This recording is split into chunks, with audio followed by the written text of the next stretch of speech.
Hello, everyone. My name is Yuan Ren. I'm a postdoc in the lab of Julian Barrow at Yale School of Medicine.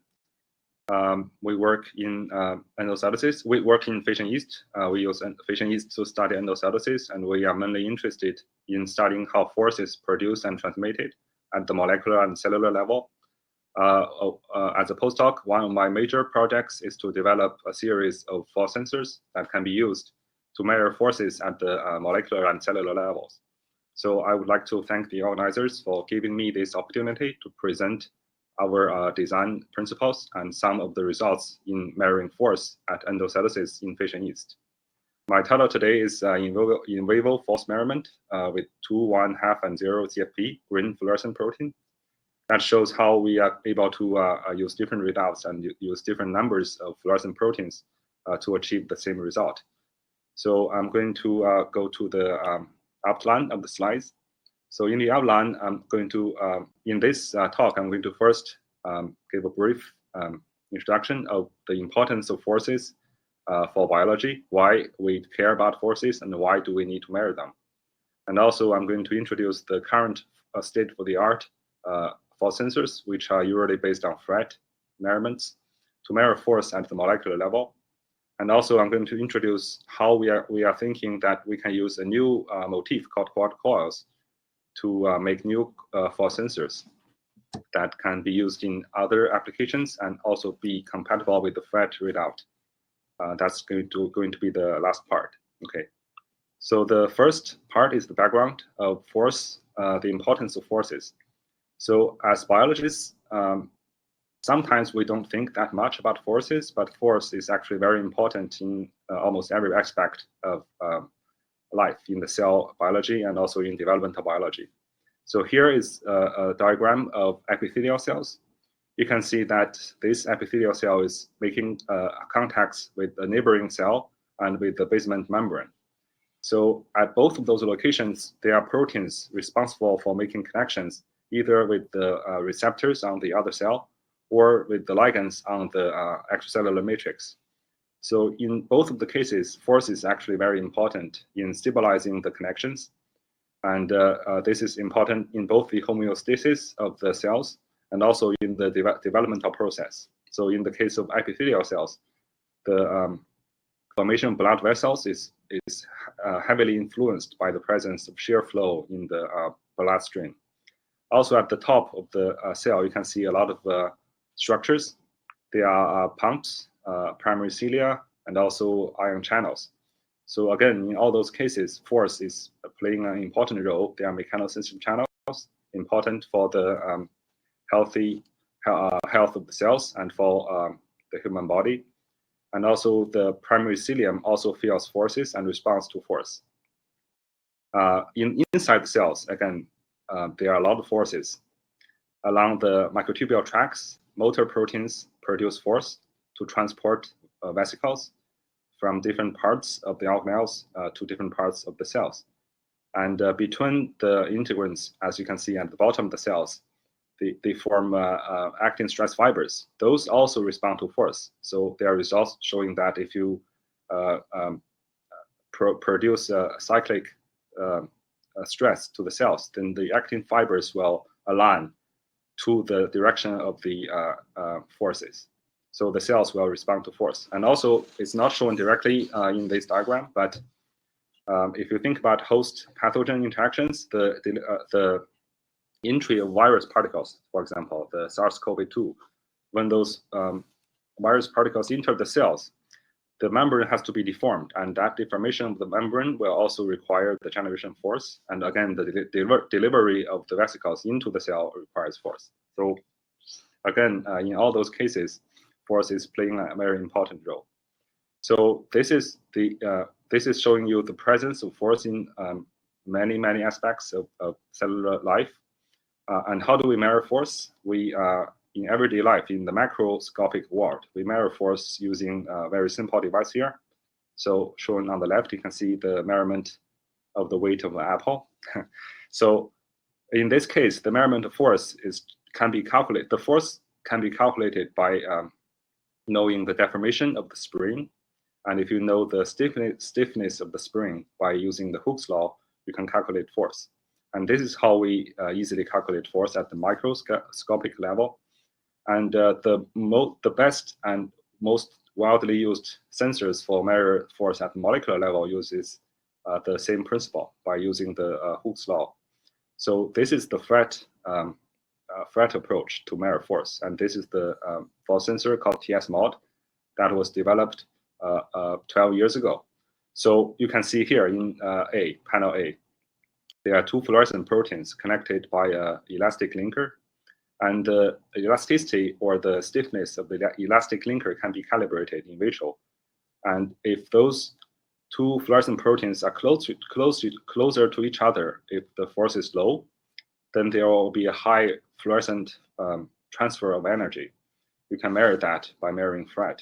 And in B, you can see that when the force increases, there will be an increase in the distance between those two fluorescent proteins, and that will lead to a decrease of Fret. So similar to the spring in the measurement of the weight of the apple, if you insert this construct into a made of a protein, you can measure how much force is being applied on that protein. And this has been a very successful approach. I'm going to show you how many forces are measured in this way, both inside and outside the cells. You can see in A, that's the connections between cell and extracellular matrix, and in B, between cell and another cell-cell interactions. You can see in those two positions where the force is measured either inside the proteins or between the proteins and the extracellular matrix. I'd like to point your attention to panel B, and also in the middle of the diagram, you can see a protein called vinculin, and you can see how force is measured between the, so vinculin is a protein that connects actin to focal adhesions. And the force on vinculin has been measured by the Fret sensor to be around 3 piconewton using the Fret force sensors. So this is a very successful way of measuring forces. So why do we still want to develop a new force sensor? The reason is that to use Fret sensors correctly, there are a lot of things you need to take into consideration. And there are several disadvantages or intrinsic drawbacks of this Fret approach. So let's go back again to this principle of Fret measurement, Fret-based force measurement. You have two fluorescent proteins connected by an elastic linker. And if you know the elasticity of this linker and the separation of those two fluorescent proteins will give you the force. But this is a diagram not considering the actual size. So on the right, you can see the actual size of the two fluorescent proteins and the size of this protein called vinculin, where the force is measured. So the vinculin as a protein has a little bit more than 1,000 amino acids. And the GFP is 238 amino acids. The linker is 40. So with 2 GFP plus a linker is almost half of the size of vinculin. So to insert this bulky construct into the middle of protein will sometimes lead to the dysfunction of the proteins. So this is not something that's easily tolerated by every protein. It's more tolerated by some of the proteins at focal adhesions where the size or the actual size of the focal adhesion structures may not matter that much. But there are other proteins. Actually, the average size of the protein is not that much bigger than GFP. So the bulkiness of the Fret approach, which requires always at least 2 fluorescent proteins, is a limitation of this force measurement.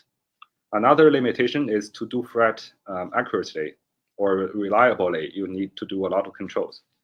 So this is a very nice review about the controls that are needed for a reliable Fret measurement. It's a busy slide, but I will walk you through the slide on the upper left. You can see the controls.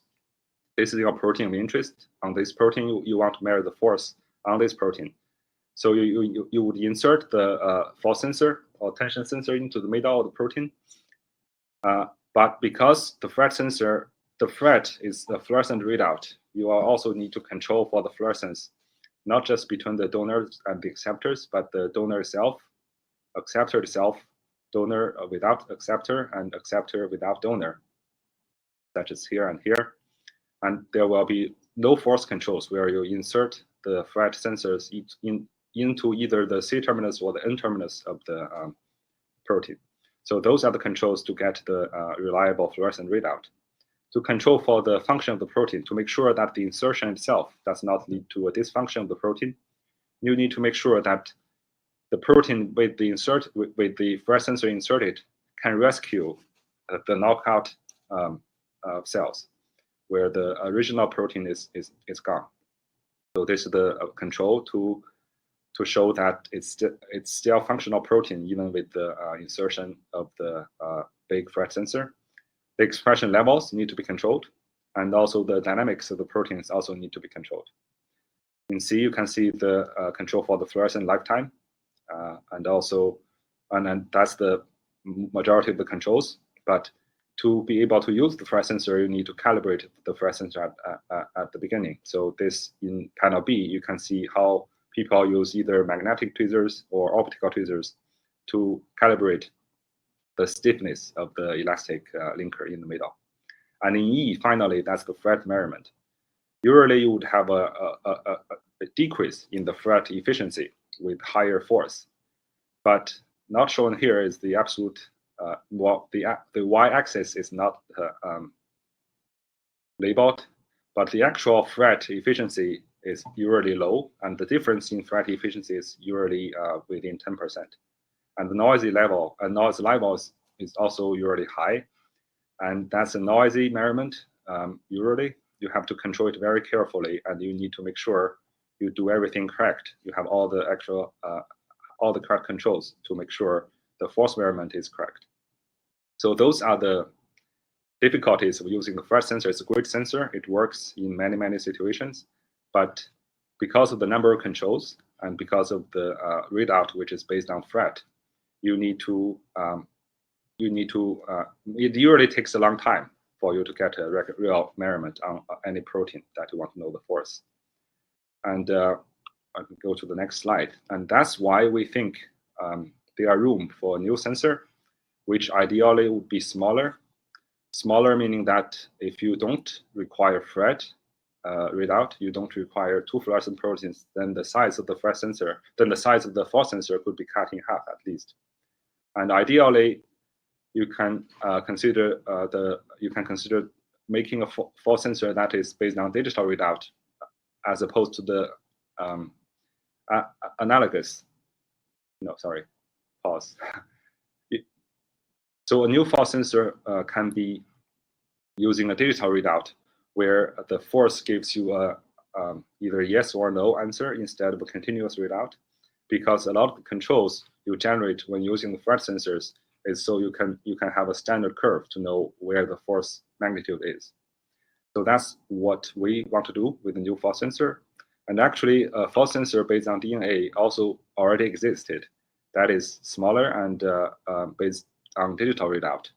So this is one example of the DNA fret sensor. DNA fret sensor, but it's between a fluorophore and a quencher.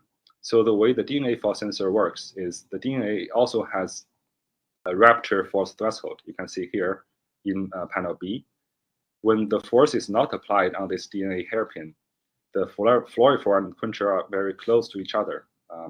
Then the fluorescence is very diminished because of the quencher existed close to the fluorophore.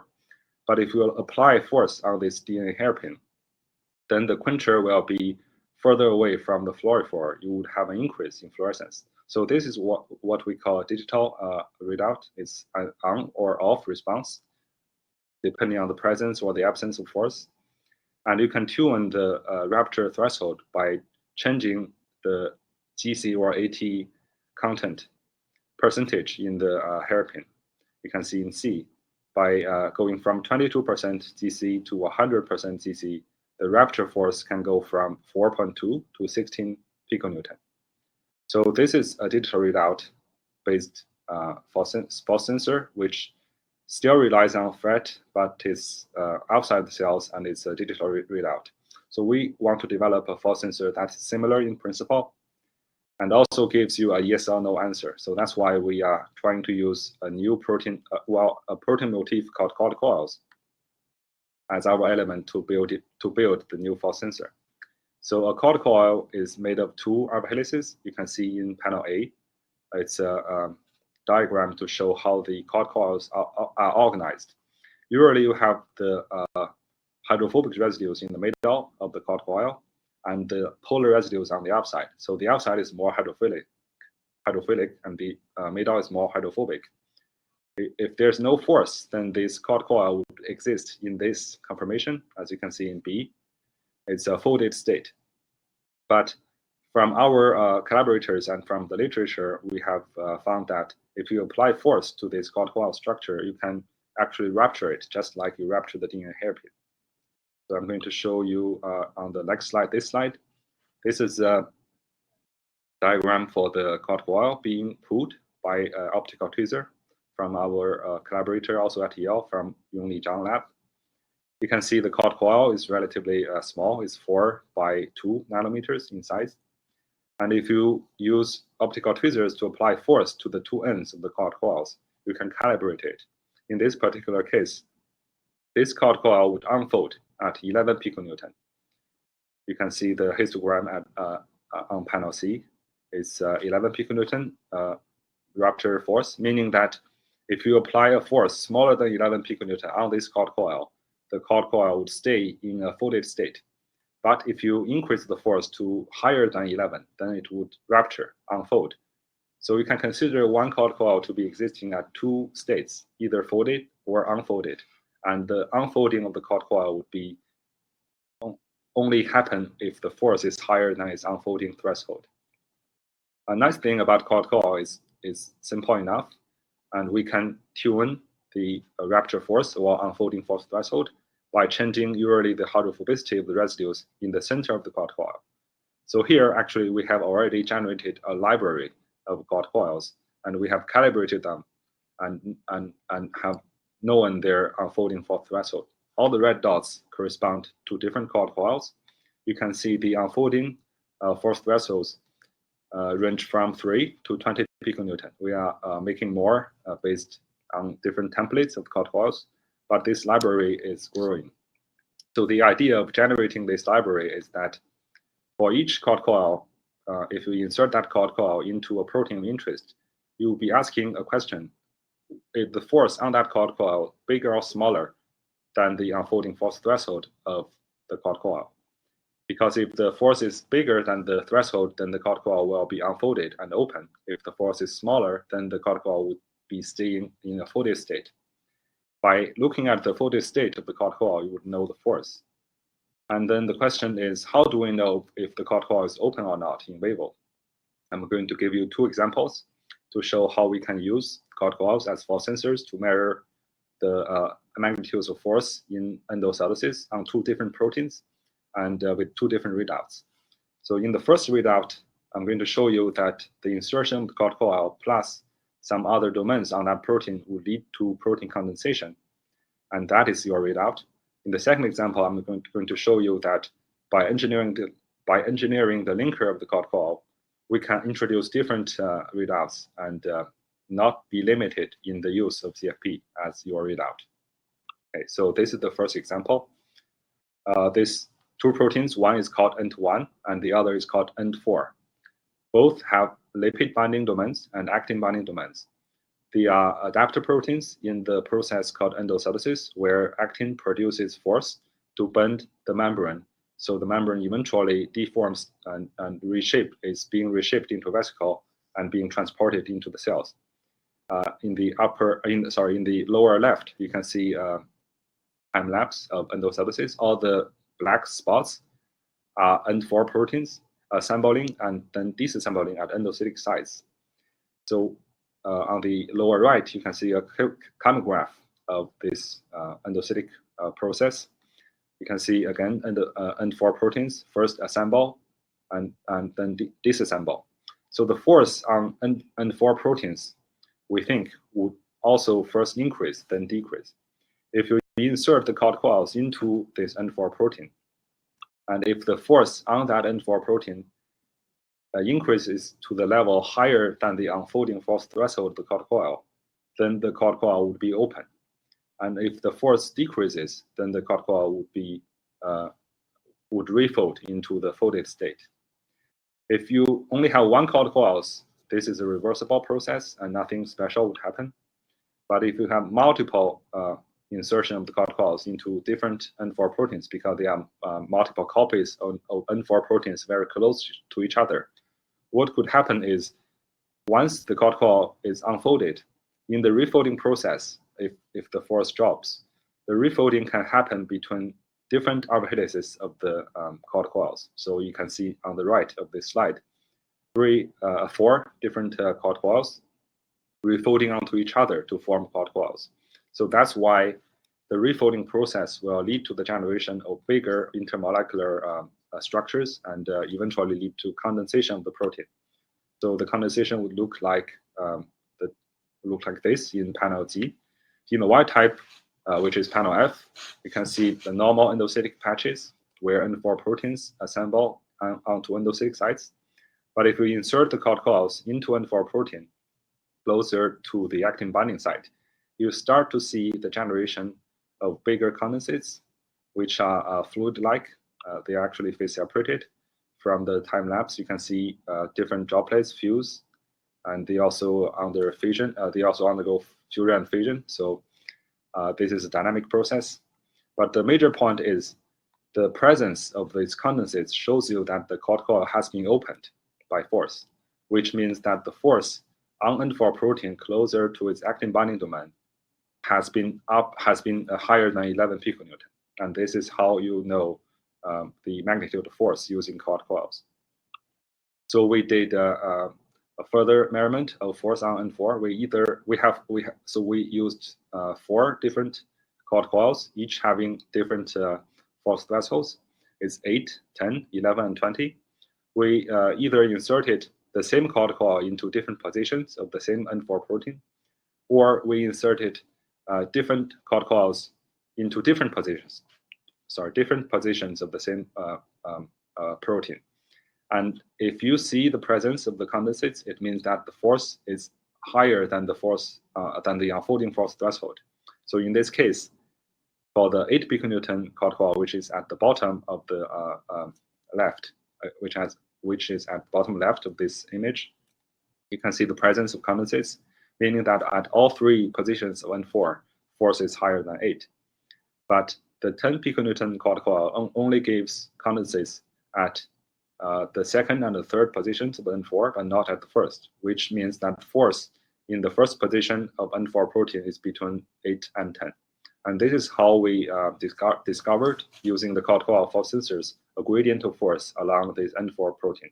It's 8 to 10 between its lipid binding and the protein-rich domain, between 10 and 8 in the middle of the protein, and between 11 and 20 closer to its actin binding domain.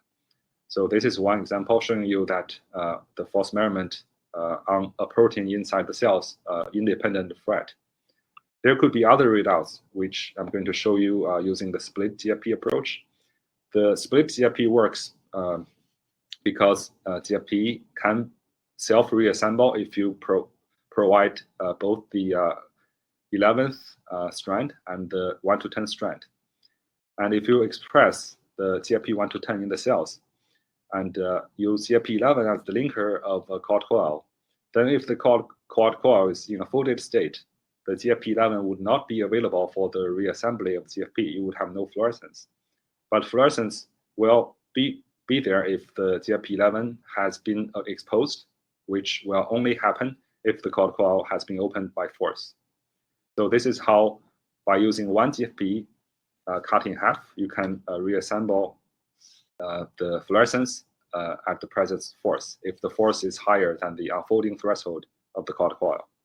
I'm going to demonstrate how this works on the other protein called Nt1 here. Yeah, so we constitutively express GFP 1 to 10 in fission yeast cells. And if we insert GFP 11 by itself into this Nt1 protein, also closer to its actin binding domain, we see fluorescent signals appearing at the endocytic patches. If we bury the GFP 11 as a linker into the coiled-coil and insert this force sensor into the same position close to its actin binding domain, we see weaker fluorescence. because GFP11 is only transiently available if the force on that protein is higher than 3 piconewton. But what happens if we use the same approach but replace the coiled-coil to either 10 piconewton or 7 piconewton is there's no fluorescence. So this is a measurement showing us that the magnitude of force on this N1 protein at this location is between 3 and 7.